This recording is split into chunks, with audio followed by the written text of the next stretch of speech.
Every time I grow a new beard, there are more white hairs in it. You tell me if it is a blessing or a curse that the video quality on this camera is not high enough so you in the audience cannot see just how many white hairs are in this beard right now.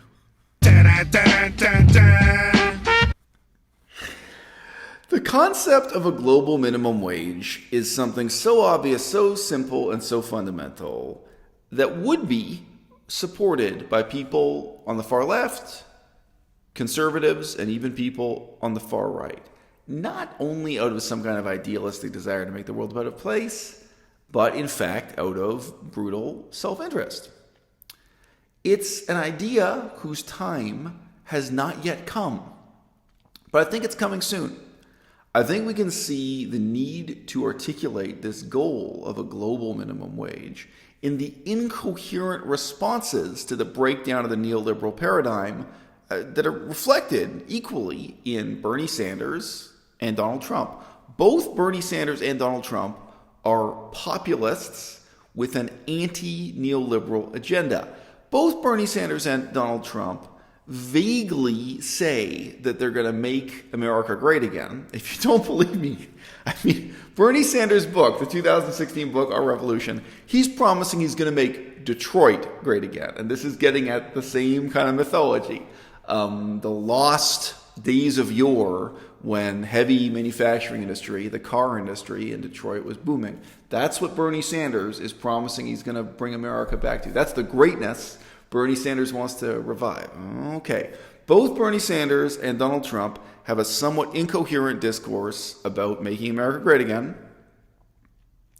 And they both articulate this in tandem with a rhetoric blaming China and blaming Mexico for the deindustrialization of America, the unmaking of America's former greatness.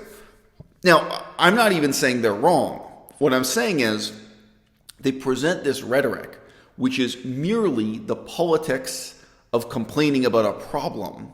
And what remains left unsaid is the promise of any possible solution, right? So, United States, NAFTA, okay, Donald Trump came into power saying that NAFTA was a terrible agreement and he never supported it. Even right now in 2019, Bernie Sanders is running for office. He's running for president of the United States, repeatedly saying NAFTA was a terrible trade agreement and he never supported it. Really, I'm not kidding you. NAFTA, the bone of contention here is free trade between the United States and Mexico, leading to Mexicans manufacturing everything Americans use, not just cars, but including cars and car parts. Okay, both Bernie Sanders and Donald Trump reject the neoliberal paradigm, and they reject Bill Clinton's decision to grant China permanent normal trade relations, PNTR. PNTR was created just so that America could stop using the term most favored nation status. There was a time when most favored nation status was only extended to countries the United States actually viewed favorably. And as they were starting to extend this special trade status to despised and enemy nations like communist China, someone had to come up with a confusing new acronym. Anyway, during the Bill Clinton presidency, there were negotiations and a settlement, and fatefully, those decisions made during the Bill Clinton era utterly transformed both the United States and China, transformed Europe too, transformed most of the world, and resulted in the situation we have right now. Most of the computer equipment I'm using to record this YouTube video is made in China or partly made in China. And it's very likely that the computer and the computer screen and the other equipment you're seeing this through, it's very likely that it's made in China or that it's at least partly made in China. So this transformed the world in various ways. Okay, so here we are in the year 2019, 2020 elections are coming up. We have a somewhat incoherent, post-neoliberal, anti-neoliberal political discourse emerging, both on the left and on the right. What are they going to do? How are they going to achieve this? Well, you might or might not have noticed that when Donald Trump was renegotiating the trade agreement with Mexico, one element of it proposed or achieved was to force Mexico to pay the laborers in the automotive industry more, to pay a higher wage to the people making cars and car parts in Mexico. Now, honestly, I don't know how that story ends.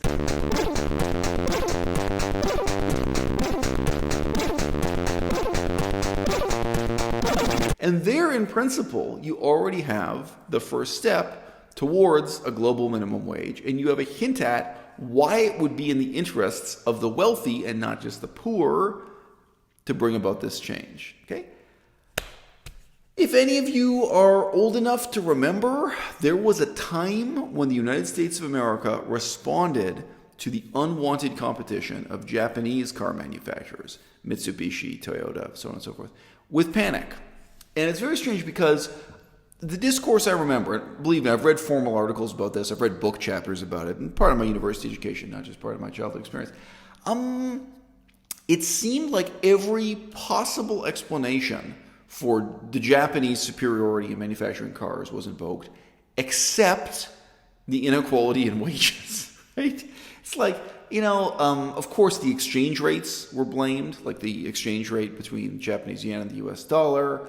There were a lot of vague ideas that somehow the Japanese were tougher or meaner than Americans, that, Detroit was some kind of decadent place where unionization or moral lassitude had resulted in the automotive industry falling behind, and that the Japanese somehow just had a superior level of technology or level of social organization, or were harder working, or they just wanted it more. Well, you got to hand it to those dolphins. They just wanted it more. The American spirit was held up to the Japanese spirit, and Americans asked themselves briefly, why is it that, Detroit can't compete with Toyota? You're looking at a 78 Toyota Corolla donated by Hoot McInerney in Oak Park. We've got Tim Donovan here taking his frustrations out on this 78 Toyota. This is all in good fun. Why is it that they produce cars more cheap than us? And of course, a really important part of the answer is because wages were lower in Japan, because the minimum wage was very low in Japan, because the actual amount being paid to automotive workers was lower in Japan. And this hinted at what would really destroy the American automotive industry, which wasn't Japan, it was Mexico, and now, just lately, even China. If the wealthier countries say to the poorer countries, we will not let you export these manufactured items to us unless you pay your workers a fair wage. This doesn't just benefit the poor and the downtrodden of the world. It benefits industry within those wealthier countries. It benefits the working class everywhere. It raises standards of living. And it also creates an incentive for third world countries to adopt higher levels of technology, higher levels of organization, and so on, to not rely on just mass employment at the lowest possible level of manual labor, right? Now, that's also in the interest of Western countries, because if poor countries are going to increase their level of technology for manufacturing, it's most likely they're going to do it by buying or importing the technology from countries that are already Western. So it's going to result in poor countries moving up the value chain more rapidly, and it would also result in places like Detroit being capable of producing cars at a competitive rate. Now, if you say that's completely impossible, yeah, you have a point. Maybe your perspective is that manufacturing cars is only possible in countries that have a very, very low minimum wage. What country has the highest minimum wages in the world? Of course, that's going to have to be adjusting for cost of living, adjusting for exchange rates. You're going to have to make a lot of adjustments. Long story short, what country has the highest minimum wage in the world? It's Australia. And guess what? Australia actually does have a car manufacturing industry. They actually do make and export some cars.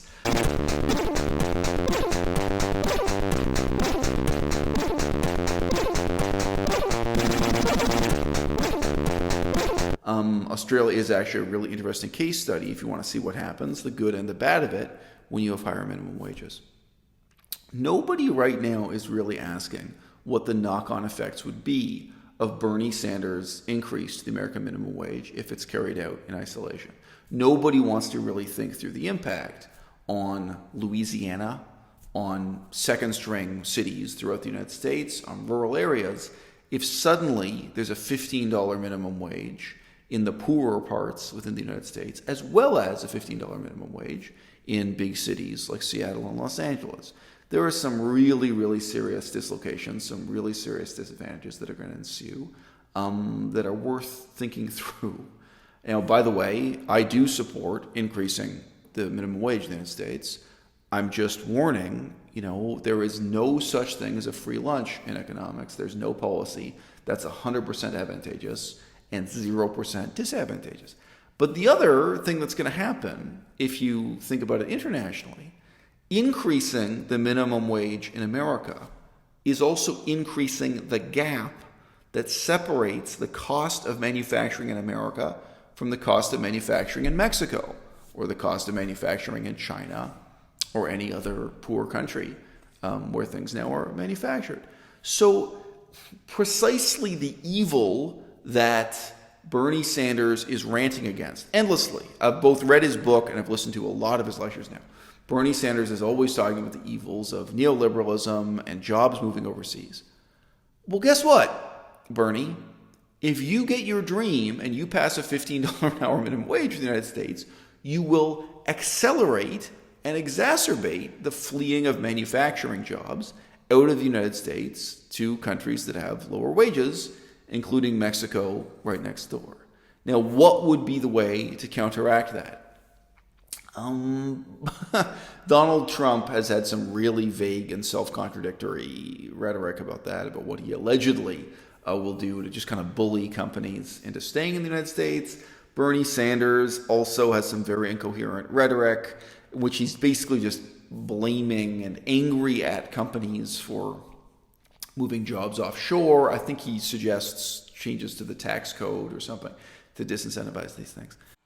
Point number 3 on screen here is an example of how incoherent Bernie Sanders' promises are on this issue. He means well, but what would actually happen if he followed this plan is that Americans would continue to import cheaply manufactured goods from Mexico. They'd continue to import cheaply manufactured goods from China. Both of those countries would continue to pay their workers low wages. The cost of American wages would go up because Bernie Sanders has his $15 an hour minimum wage. He would punish American companies that move jobs offshore, but he's not going to punish American companies that simply import manufactured goods from China and Mexico.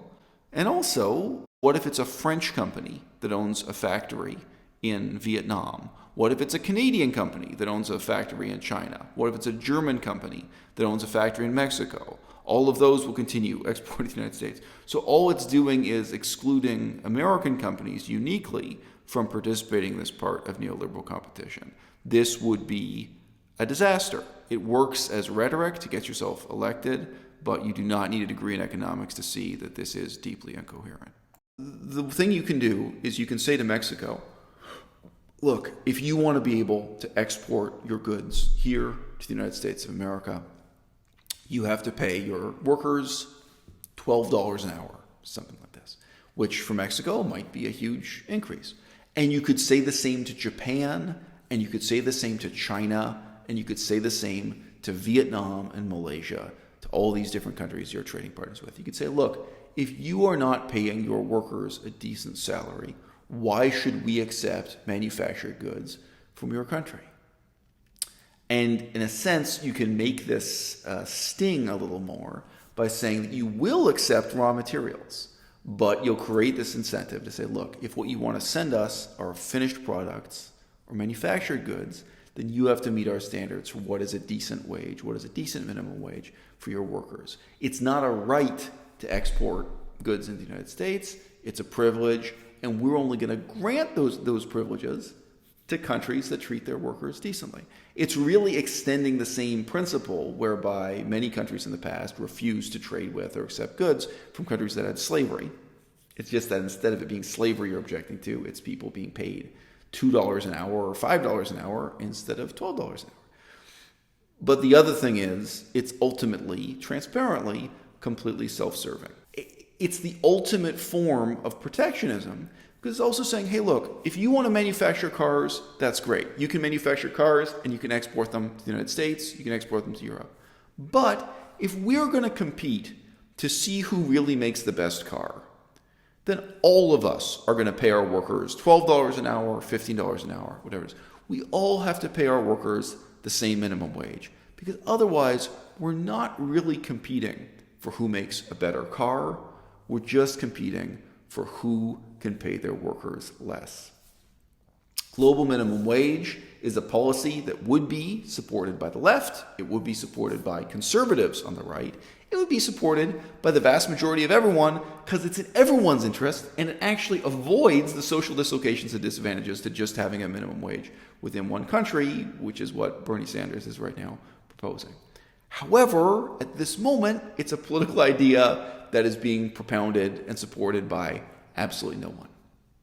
And the best thing of all is, this can be implemented with absolutely no violence, with no need even for a United Nations resolution or international governing body to oversee it.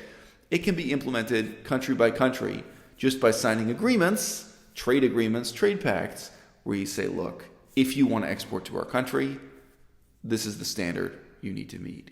Dun, dun, dun, dun.